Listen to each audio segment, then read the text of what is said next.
অনেকেই আমার মেয়োনেজ বানানোর রেসিপিটা দেখতে চেয়েছিল, আজকে তাদের জন্য এই ভিডিওটি করা। আশা করি আপনাদের সবারই ভালো লাগবে।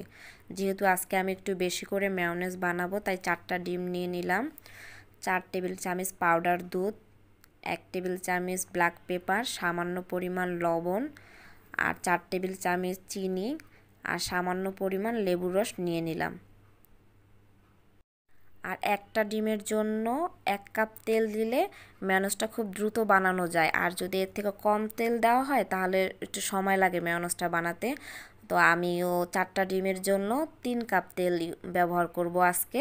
একটু সময় লাগবে, তারপরও 3 কাপ তেল দিয়ে আমি আজকে বানাবো। আপনারা চাইলে 4 কাপ তেল দিয়েও বানাইতে পারেন।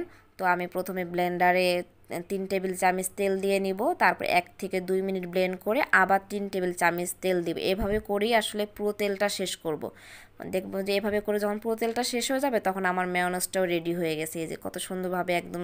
এটা কিন্তু খেতে বাসায় বানানো মেয়োনেজটা আসলে খুবই মজা হয় খেতে, আপনারাও বাসায় ট্রাই করে দেখবেন।